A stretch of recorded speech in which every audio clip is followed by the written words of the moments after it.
القول اما بعد فاعوذ باللہ من الشیطان الرجیم بسم اللہ الرحمن الرحیم قال اللہ تبارک و تعالی فی القرآن المجید والفرقان الحمید وضرب اللہ مثلا رجلین احدہما ابکم لا یقدر علی شیء وهو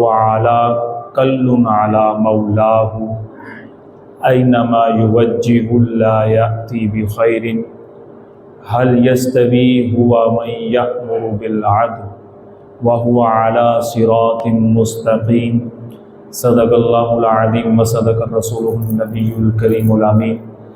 قال اللہ تبارک و تعالی فی شان حبیبہ مخبرا وامرا ان اللہ وملائکتہ یصلون علی النبی یا ایہا الذین آمنوا صلوا علیہ وسلموا تسلیما۔ کوئی زبان خاموش نہ رہے بآباد بلند درود پاک کے گجر نچھاور کیجیے الصلاۃ والسلام علیک یا سیدی یا رسول اللہ وعلی آلک واصحابک یا سیدی یا حبیب اللہ الصلاۃ والسلام علیک یا سیدی یا نبی اللہ وعلی آلک واصحابک یا سیدی یا نور اللہ یا صاحب الجمال و یا سید البشر من وجهك المنیر لقد نور القمر لا يمكن ثناء كما كان حقه بعد از خدا بزرگ تو ہی قصہ مختصر۔ حمد و ثنا مالک کائنات رب ذوالجلال جل جلالہ و تم برہانہ و اعظم شانہ کی اپنی محبتوں، عقیدتوں اور مسرتوں کا خراج بارگاہ رسالت باب نور مجسم شفیع معظم سرکار دو عالم امام الانبیاء حضرت محمد مصطفیٰ صلی اللہ علیہ وسلم کے دربار گہربار میں ہدیہ درود و سلام پیش کرنے کے بعد محترم حاضرین اکرام اور سامعین حضرات، ہماری آج کی گفتگو کا موضوع خلیفہ ثانی جامع القرآن ذو النورین خلیفہ سوم حضرت سیدنا عثمان غنی رضی اللہ تعالی عنہ کی شان اور سیرت طیبہ کے بارے میں ہے۔ اللہ کے عالم سے دعا ہے کہ حق بات سننے اور حق بات آگے پہنچانے کی توفیق عطا فرمائے۔ 16 ذی الحج کی آج دن گزر رہا ہے، جمعۃ المبارک ہے۔ 2 دن کے بعد 18 ذو الحجۃ الحرام سیدنا عثمان غنی رضی اللہ تعالی عنہ کا عرس پاک کا آغاز ہو جاتا ہے۔ آپ کی یاد میں 18 ذی الحج کو پورے عالم کے اندر مسلمان آپ کے نام کا ختم پاک اور آپ کے نام کی محافل کا آغاز کرتے ہیں، اور آپ کے نام پر گھروں کے اندر آپ کی سیرت طیبہ کو بیان کیا جاتا ہے۔ آج بھی پورے عالم اسلام کے اندر مساجد و محراب و منبر پر خطبہ جمعہ کی اکثر عثمان غنی رضی اللہ تعالیٰ عنہ کی شان کے بارے میں بیان کرنے کی بعض لوگ سعادتیں حاصل کر رہے ہوں گے۔ میں نے پارہ 14 سورۃ النحل کی آیت نمبر 76 پڑھی ہے۔ اس سورہ مبارکہ کے اندر حضرت سیدنا عثمان غنی رضی اللہ تعالیٰ عنہ کی شان کے بارے میں رب پاک نے بیان فرمایا ہے۔ اس آیت کا لفظی ترجمہ اور اس کی تفسیر کرنے سے پہلے میں آپ کو بتاؤں کہ سیدنا فاروق اعظم رضی اللہ سیدنا عثمان غنی رضی اللہ تعالی عنہ یہ خلیفہ سوم اور آپ کو ذو النورین اس لیے کہا جاتا ہے کہ نبی پاک صلی اللہ علیہ وسلم کی یکے بعد دیگرے 2 شہزادیاں سیدنا عثمان غنی رضی اللہ تعالیٰ عنہ کے نکاح میں تشریف لائیں، یعنی اس اعتبار سے آپ کو ذو النورین کہا جاتا ہے، 2 نور والا، کیونکہ نبی پاک صلی اللہ علیہ وسلم خود نور ہے تو آپ کی اولاد بھی نور، تو اس وجہ سے آپ کو جنت کے اندر جو لقب عطا فرمایا جائے گا وہ ہوگا ذو النورین، 2 نور والا۔ یہ نور والی بات سیدی اعلیٰ حضرت رحمۃ اللہ علیہ فرماتے ہیں نا، تیری نسل پاک میں ہے بچہ بچہ نور کا، تیری نسل پاک میں ہے بچہ بچہ نور کا، تو ہے عین نور تیرا سب گھرانہ نور کا۔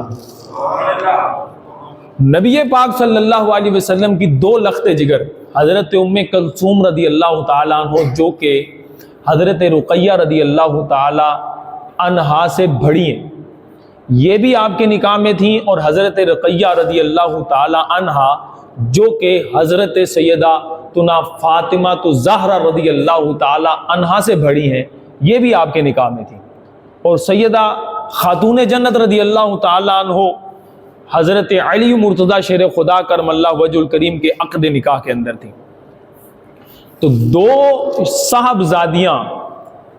حضرت عثمان غنی رضی اللہ تعالیٰ عنہ کے عقد نکاح میں ہونے کی وجہ سے آپ کو ذوالنورین کے لقب سے یاد کیا جاتا ہے۔ یہ ہمارے عقیدے کا حصہ ہے، یہ مسلمانوں کے عقیدے کا حصہ ہے کہ حضرت عثمان کے بارے میں اتنا ہمیں معلوم ہونا چاہیے کہ حضرت عثمان غنی کے نکاح میں اگر ہمارا یہ عقیدہ سمجھ میں آ جائے گا، ہمیں یہ بات تاریخ کی اور احادیث کی پتہ چل جائیں گی، تو ہمارا عقیدہ بھی صحیح ہو جائے گا اور ہمارا ایمان بھی کامل ہو جائے گا۔ کیونکہ یہاں پر آ کر کچھ لوگ ڈنڈی مارتے ہیں، اور یہ وہ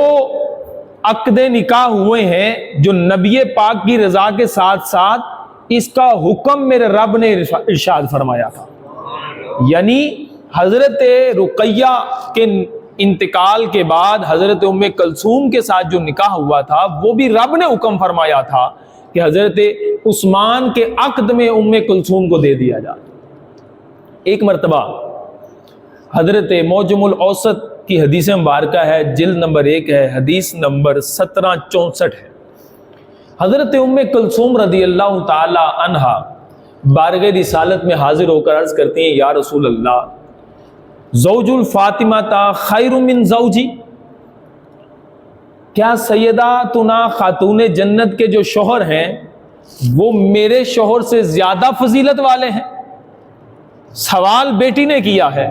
میرے نبی پاک صلی اللہ علیہ وسلم نے کچھ دیر کے لیے آپ نے خاموشی اختیار فرمائی۔ آگے جواب دیکھیے گا، ادھر بیٹی ہے سوال کرنے والی، میرے نبی پاک صلی اللہ علیہ وسلم نے خاموشی اختیار فرمائی، اور کچھ دیر کے بعد لبہ مبارکہ کو جنبش ہوئی، الفاظ یوں ترتیب پاتے ہیں، آقا علیہ الصلوۃ والسلام نے فرمایا، میری لخت جگر،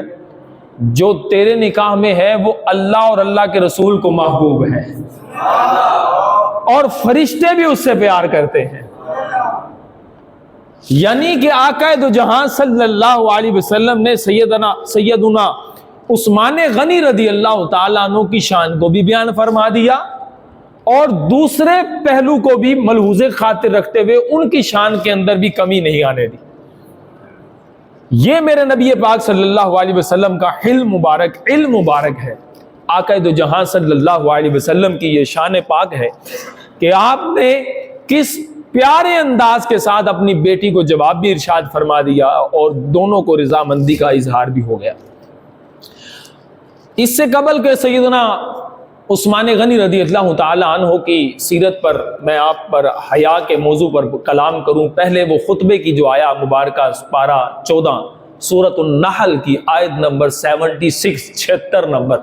اس کا پہلے لفظی ترجمہ سنتے ہیں۔ قرآن ہم سے کیا کہتا ہے، رب کا کلام ہے۔ اللہ فرماتا ہے، وَضَرَبَ اللَّهُ مَثَلًا رَجُلَيْنِ، اللہ دو بندوں کی مثال دیتا ہے، دو بندوں کی ایگزامپل بیان کی جا رہی ہے قرآن کے اندر۔ فرمایا احدہما، ان میں سے ایک، دو بندے ہیں ان میں سے ایک، اب کمو لا یقدر علی شیء، فرمایا ایک بندہ جو سا ہے نابینا ہے اور وہ کسی کام کا نہیں ہے، لا یقدر علی شیء، کسی کام کی قدرت نہیں رکھتا ہے، کسی کام کا نہیں ہے، وَهُوَ کَلٌّ عَلَى مَوْلَاهُ، اور وہ اپنے مولا پر، اپنے آقا پر بوجھ بن کے بیٹھا ہوا ہے، غلام ہے۔ اور یہاں پر میں آپ کو اس کا پس منظر بیان کر دیتا ہوں اس آیت کا لفظی ترجمہ سننے کا پھر بھی زیادہ مزہ آئے گا۔ امام المفسرین حضرت عبداللہ بن عباس رضی اللہ تعالی عنہ نے اس آیت مبارکہ کے تحت فرمایا کہ یہ آیت مبارکہ حضرت سیدنا عثمان غنی رضی اللہ تعالی عنہ اور آپ کے غلام جو غیر مسلم تھے ان کے بارے میں یہ آیت مبارکہ رب نے بیان فرمائی۔ پہلا شخص جس کے بارے میں اللہ فرما رہا ہے لا یقدر علی شیء، وہ کسی کام کی استطاعت نہیں رکھتا، قدرت نہیں رکھتا، بوجھ ہے، فرمایا یہ وہ غیر مسلم غلام تھا جو حضرت سیدنا عثمان غنی رضی اللہ تعالیٰ عنہ کا غلام ہے۔ وَهُوَ كَلٌّ عَلَى مَوْلَاهُ، وہ اپنے مولا پر بوجھ ہے،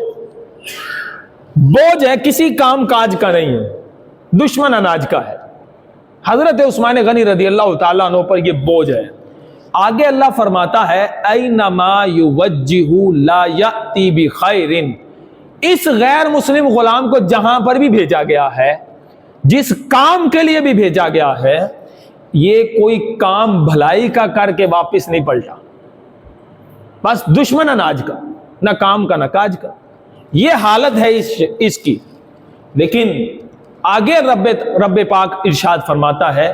حل یستوی، کیا برابر ہیں، آپس میں مساوی ہیں،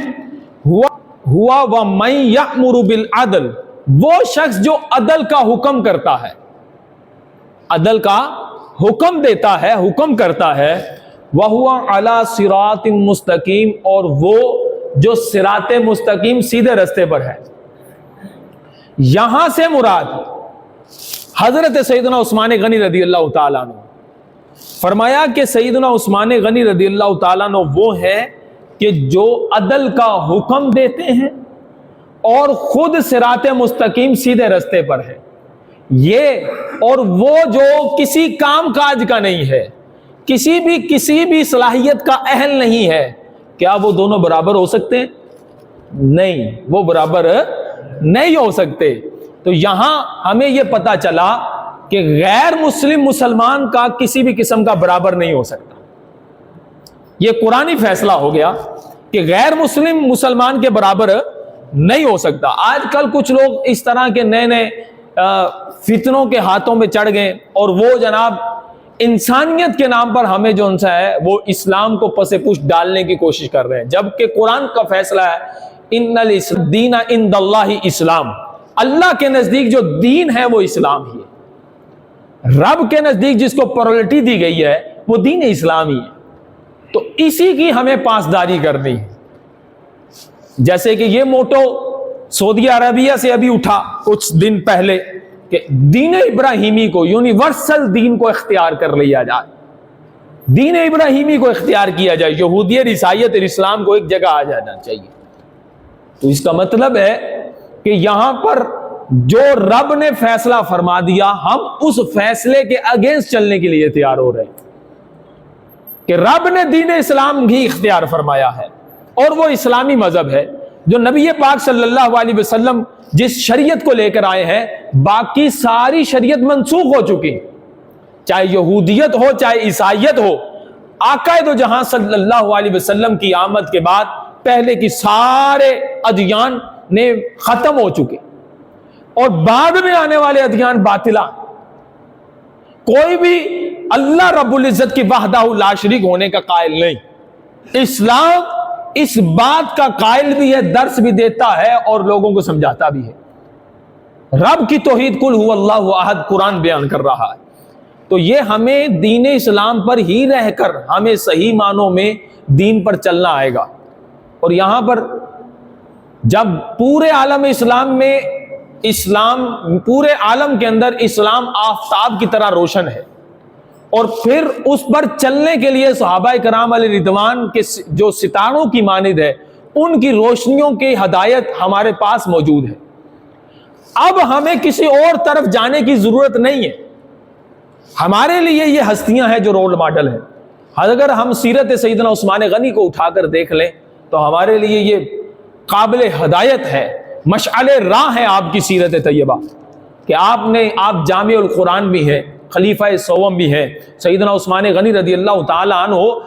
نبی پاک صلی اللہ علیہ وسلم کے ساتھ بھی رہے، آپ کی رفاقت میں رہے. نبی پاک صلی اللہ علیہ وسلم نے جب اعلان نبوت فرمایا، اولین اسلام لانے والے ہستیوں میں سے سیدنا عثمان غنی رضی اللہ تعالیٰ عنہ. اور حضرت سیدنا عثمان غنی رضی اللہ تعالیٰ عنہ وہ ہستی ہیں کہ جن کو نبی پاک نے عشرہ مبشرہ یعنی جنتی وہ صحابہ 10 صحابہ اکرام جن کو زبان حق سے آقا دو جہاں صلی اللہ علیہ وسلم نے جنتی ہونے کی بشارت عطا فرمائی تھی، ان میں آپ کا بھی نام شامل ہے. اور سیدنا عثمان غنی رضی اللہ تعالیٰ عنہ وہ ہستی ہیں کہ غزوہ تبوک کے موقع پر، جنگ کی تیاری کے موقع پر، اور مسجد نبوی کی توسیع کے موقع پر، اور بیر روما یہودی سے خرید کر مسلمانوں پر پانی وقف کرنے کے موقع پر جن کو زبان حق سے جنت کی بشارت عطا کی گئی، وہ سیدنا عثمان غنی رضی اللہ تعالیٰ عنہ کے ساتھ. یہ حضرت سیدنا عثمان غنی رضی اللہ تعالیٰ عنہ کا باب پہلو آپ کے مناقب اتنے کثرت کے ساتھ ہیں، لیکن کچھ میں آپ کے سامنے عصر حاضر کی عکاسی کو بیان کرتے ہوئے اس سے ہمیں سبق لینا چاہیے، وہ لیسن آپ کے سامنے بیان کرنا چاہتا ہوں. حضرت سیدنا عثمان غنی رضی اللہ تعالیٰ عنہ آپ باحیا تھے، اتنے باحیا، فرمایا کہ فرشتے بھی سیدنا عثمان غنی سے حیا فرماتے تھے. اتنے باحیا، فرشتے نورانی مخلوق ہیں، کبھی گناہ نہیں سرزد ہو سکتا، اللہ کے حکم پر معمور ہے، لیکن عثمان غنی رضی اللہ تعالیٰ عنہ کو اللہ تعالیٰ نے فطرتاً حیادار پیدا فرمایا. چاہے اسلام سے پہلے کی زندگی دیکھ کے لیں اور اسلام کے بعد کی زندگی دیکھ لیں، سیدنا عثمان غنی رضی اللہ تعالیٰ عنہ کے کردار پر ایک دبا بھی نظر نہیں آئے گا. ایسی کامیاب ہستی ہیں حضرت عثمان غنی رضی اللہ تعالیٰ عنہ. آپ کیسے کمال کے، حیا کا مطلب کیا ہوتا ہے؟ حیا ایمان سے ہوتی ہے. حدیث مبارکہ ہے الحیاء من الایمان، حیا ایمان سے ہے. حیا کا مطلب ہوتا ہے کہ بندہ دین کے قریب ہو جاتا ہے، رب کی فرما برداری میں لگ جاتا ہے، اور جن کا حق ہوتا ہے ان کے حق میں کمی نہیں کرتا ہے، اور رفتہ رفتہ قرآن و حدیث پر عمل کرتا ہوا وہ اپنی دین اسلام کی سیڑھی پر چڑھتا چلا جاتا ہے، وہ ترقی پاتا چلا جاتا ہے. یہ حیا کا تقاضا ہے. اور آج ہمارے معاشرے میں بے حیائیاں عام ہوتی چلے جا رہی ہیں. نگاہ اٹھاؤ تو بے حیائی، گھر کی خبر سنو تو بے حیائی،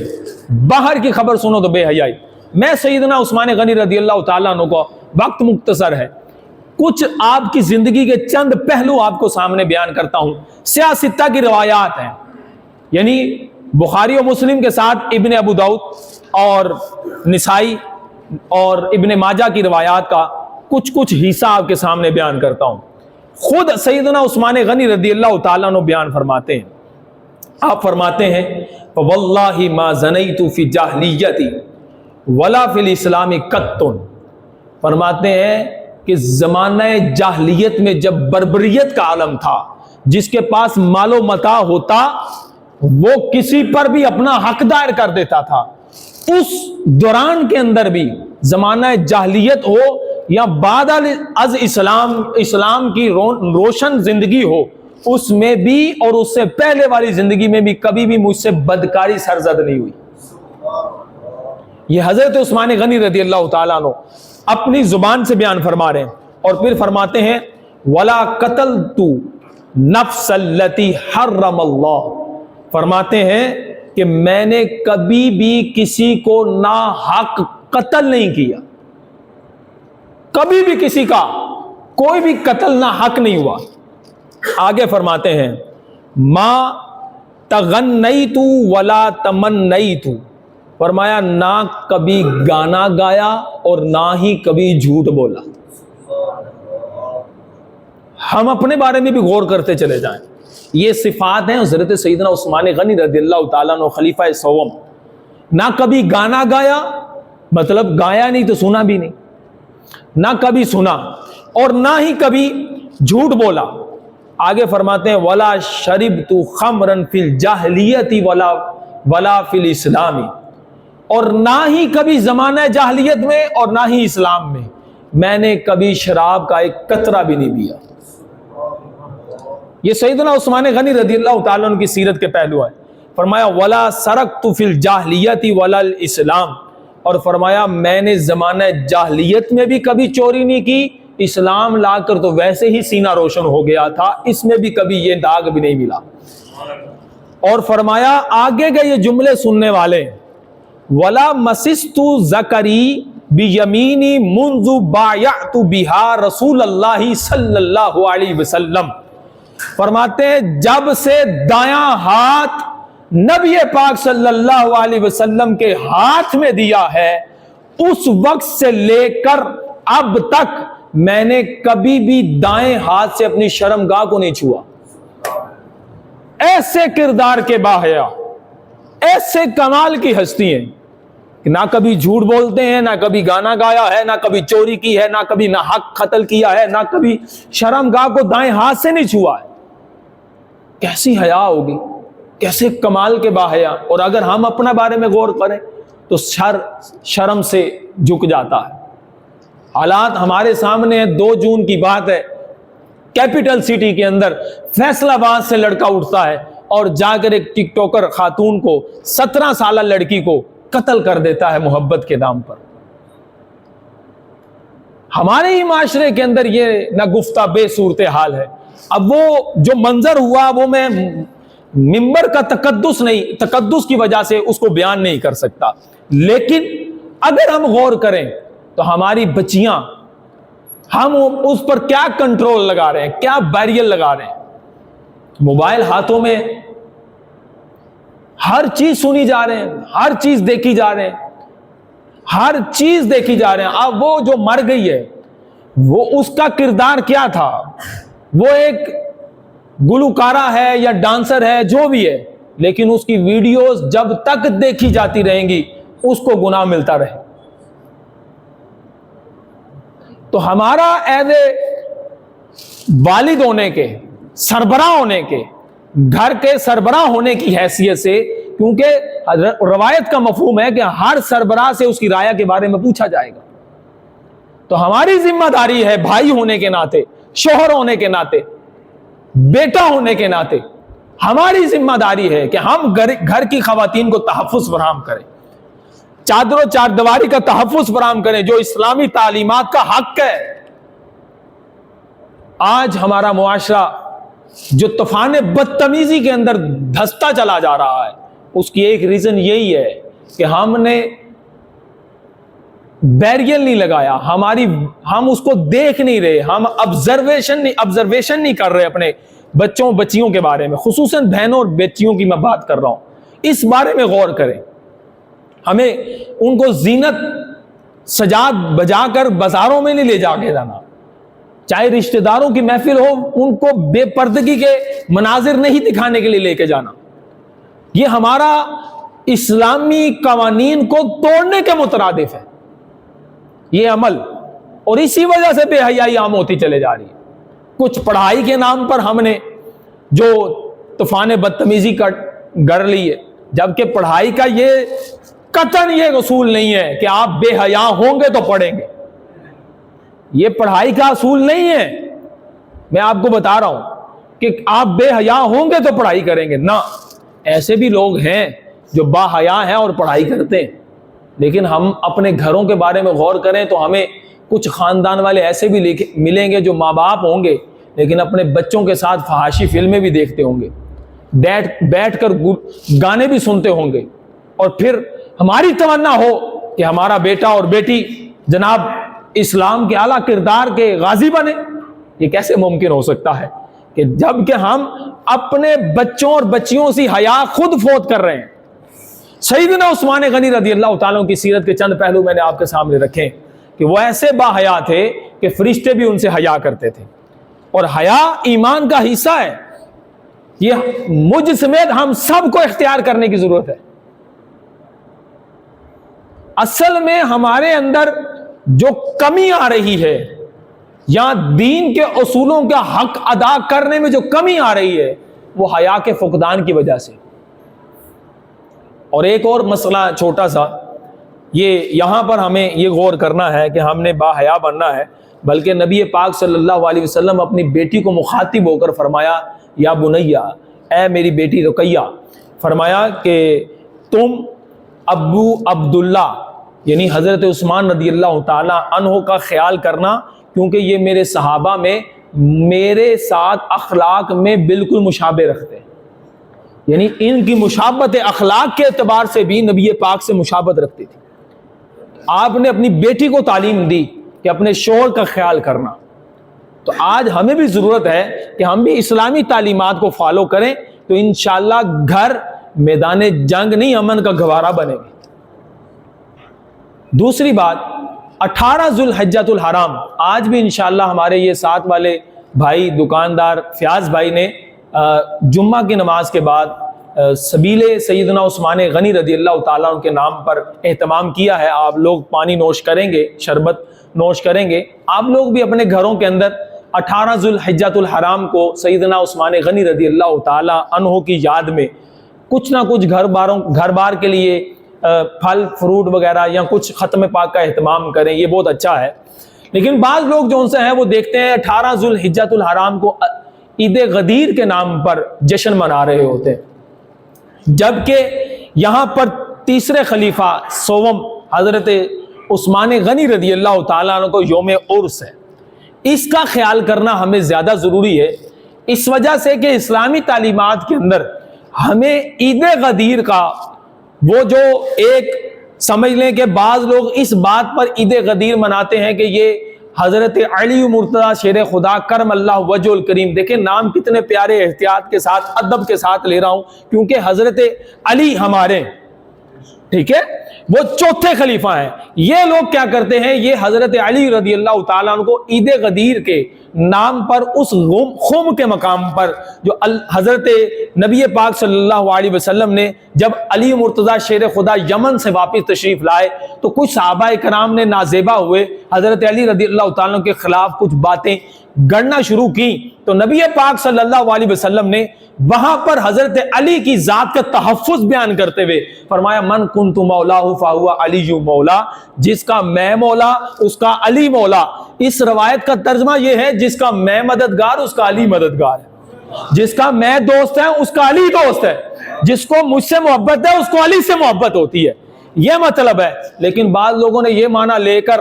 بیان کیا جی خلیفہ بلا فصل اول حضرت علی مرتضیٰ شیر خدا، پہلے تینوں خلیفہ کا انکار کر دیا، اور ایسے لوگ نادیبہ کلمات ان خلفاء راشدین کے بارے میں کہتے ہیں الامان والحفیظ، اللہ کی پناہ۔ تو لہٰذا وہ لوگ جو فتنہ پرور ہیں کہ جنہوں نے اس وقت بھی فتنہ گڑا تھا کہ جب سیدنا عثمان غنی رضی اللہ تعالیٰ عنہ قرآن کی تلاوت کر رہے تھے، مدینے میں موجود تھے، اپنے گھر کے اندر اس وقت موجود تھے، انہوں نے باہر حصار باندھ کر 40 دن کے لیے آپ کو قید کر دیا تھا، اور اس عبداللہ بن سبا کی اولاد جو سبائی لوگ تھے انہوں نے پہلے نمبر پر کیا کیا، پہلے صحابہ کرام کی محبت سینوں سے نکالی، کیونکہ اگر کسی کے سینے میں صحابی کی محبت ہوگی وہ تو کبھی بھی نازیبہ کلمات نہیں کہہ سکے گا۔ آج تک فتنہ پرور لوگ یہی کرتے ہیں، اسلام پر ڈائریکٹ اٹیک نہیں کرتے، کبھی مولوی پر اٹیک کر دیا، کبھی دین کے مدرسے پر اٹیک کر دیا، کبھی صحابی پر اٹیک کر دیا، کبھی ولی پر اٹیک کر دیا، یوں کرتے کرتے جب بندہ بے باک ہوتا ہے تو پھر آخر کار رب اور رب کے رسول کو بھی معاف نہیں کرتا، نعوذ باللہ ذالک۔ اس طرح کے لوگ جو عبداللہ بن سبا کے جیسے لوگ تھے، یہودی نسل، وہ لوگوں نے کیا کیا، 40 دن کے لیے حضرت عثمان غنی رضی اللہ تعالیٰ کے گھر کا حصار کیا، پانی اندر نہیں جانے دے رہے، آپ روزے کی حالت میں تھے، قرآن پڑھ رہے تھے، پھر ان لوگوں نے حملہ کیا، آپ جمعۃ المبارک کے روز روزے کی حالت میں قرآن پڑھتے ہوئے آپ شہادت نوش فرما گئے۔ 18 ذوالحجۃ الحرام کو آپ کی شہادت ہوئی۔ آپ کی حفاظت کے لیے باہر جو مامور حضرت علی مرتضیٰ شیر خدا نے اپنے دونوں شہزادے بھیجے تھے، امام حسن اور امام حسین، جن کی تحفظ کر رہے ہیں اس کو حضرت عثمان غنی کہتے ہیں۔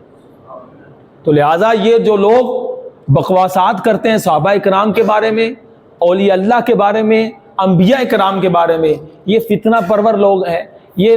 اسلام پر داغ ڈالنا چاہتے ہیں، یہ لوگوں کو ورگلا کر شیطان کا پیروکار بنانا چاہتے ہیں۔ ایسے لوگوں پر نہ جائیں، کیونکہ صحابہ وہ ہیں جن سے رب نے جنت کا وعدہ فرما دیا، ہر صحابی جنتی ہے، صحابہ وہ تھے جن کی ہر صبح عید ہوتی تھی، خدا کا قرب حاصل تھا، نبی کی دید ہوتی تھی۔ تو ہمارا حق نہیں بنتا کسی صحابی پر کلام کرنے کا۔ ہمارے چھوٹے منہ 1400 ساڑھے 1400 سال کے بعد ہم اپنی اوقات کو دیکھیں، پھر ہم کسی اللہ کے نیک بندے کے بارے میں بات کریں۔ تو لہٰذا وہ لوگ کہ فتنے بنے ہی اس وقت ہیں، ہر فتنہ اس کے پیچھے کوئی نہ کوئی بے ادبی ہوگی، ہر فتنے کے پیچھے کوئی نہ کوئی بے ادبی ہوگی۔ اور دین اسلام ادب سکھاتا ہے، تعظیم سکھاتا ہے، اور حیادار بندہ با ادب ہوتا ہے۔ اللہ تعالی ہمیں با ادبوں کے ساتھ رہنے کی توفیق عطا فرمائے۔